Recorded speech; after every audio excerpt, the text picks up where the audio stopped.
You know that feeling when you see a photo and it just stops you? It looks like a still from a movie. You can feel the atmosphere. You've probably watched tutorials, maybe you've even bought presets, but something is still missing. Your photos don't have that cinematic mood. Cinematic editing is all about 4 very specific choices in your process. 4 things that turn a plain edit into a cinematic one. And fair warning, this first one is going to sound completely backwards to what you may have been taught. Start with the wrong white balance. Let me explain. Take a look at this image of a Tokyo street at night.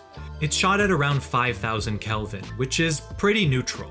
Now watch what happens when I drop the white balance to 3200. That's it.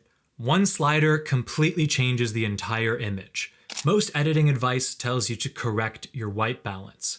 Make it neutral, accurate, and get rid of the color casts. But films use color to shape emotion. They lean into color casts. Warm, cool, green, magenta, because color creates feeling. And the white balance and tint sliders are one of the easiest ways to do that. Here's what moods different color temperatures create. Warm tones feel intimate, nostalgic, or joyful. Cool tones feel calming, isolated, or futuristic. A green tint creates unease or a feeling of sickness and decay. And a magenta tint feels dreamlike, ethereal, or sometimes romantic depending on the scene. And here's the thing, you can amplify this even further with color grading. For example, in this sunset image, I've warmed it up with white balance, then I added orange to the highlights and midtones, and blue into the shadows for contrast. Now it has life and depth to it. So rather than correcting your color, you should focus on directing it.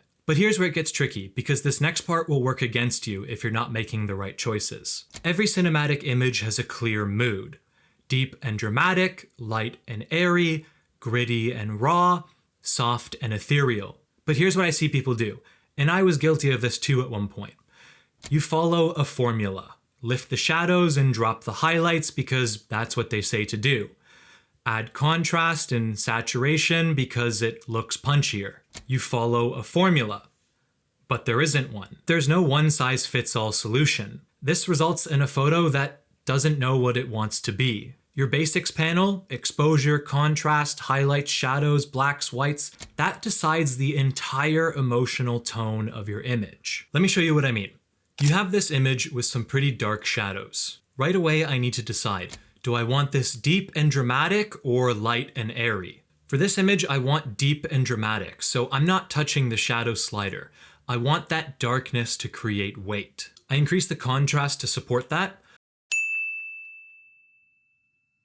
I like to use a subtle S-curve to do this. Not too much, but enough to separate light and dark. And I add a subtle vignette, again to support that moody atmosphere. Just enough to keep your eye centered on the subject. Now watch what happens when I reverse those choices. I lift shadows, reduce contrast, and no vignette. It's the same image with a completely different feeling. Whichever one you prefer is up to you. The point is, there's no correct way to edit an image, but there is an intentional way. Before you touch a single slider, ask yourself, what's the mood I'm going for? Then make every adjustment in service of that mood. Okay, so you've set your color and you've established your mood, but here's where you can ruin all the hard work you've done if you forget this next step. Films have a clear subject, right? The main character of the frame. Whether that's a person, a building, an object, you want your subject to be the very first thing your viewer sees. But photos often have distractions, especially when you're shooting on location. Bright objects, strong colors, areas that pull attention away from where you want your viewer to look. Now, ideally, you adjust your composition to remove them, but sometimes you just can't do anything about it. Little things in the background or nearby that you just can't move. But you can absolutely deal with them in editing. Let me show you this image. A man walking through a tunnel full of restaurants. The subject is clear, he's in the center, and pops from the background. But look around the frame. There's a lot of strong orange areas, there's this right side that's bright, there's a shop sign that's almost blown out. All of these are competing for attention with my subject. First, I use the color mixer. I can drop the saturation of the oranges to tone down those big problem areas. Next, I use the object selection tool for that right side and drop the exposure and saturation. For that bright sign, I'll use a radial mask. I place it over the sign, feather it out, and drop the exposure. Now look at the difference.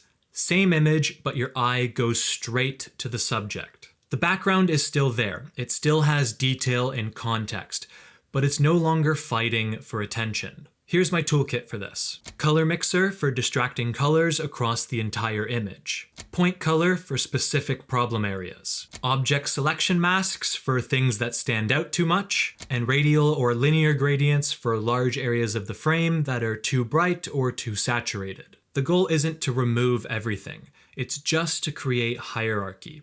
Subject first, everything else second. And this brings us to that final touch of polish. If your subject blends into the background, the story is lost. You want clear separation between the subject and the environment. And that separation usually comes down to contrast. Not global contrast, but local contrast.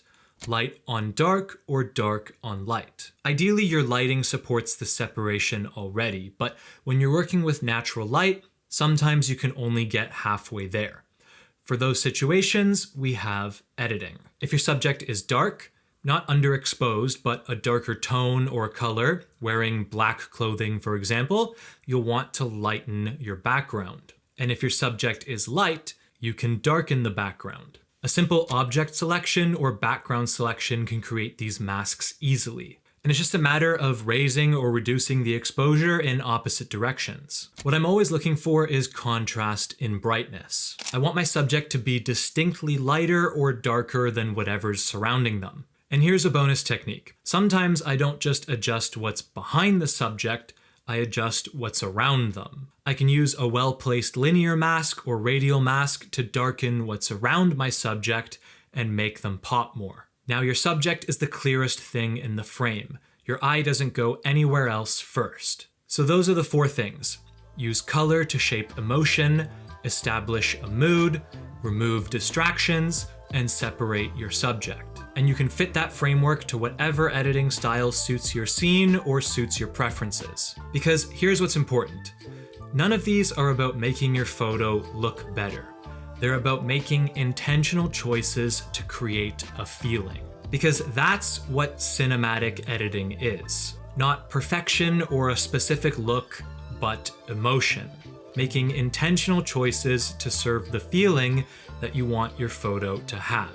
If you want to go deeper on editing, I've created an in-depth editing guide that walks through my entire process end to end on several images. Links in the description down below.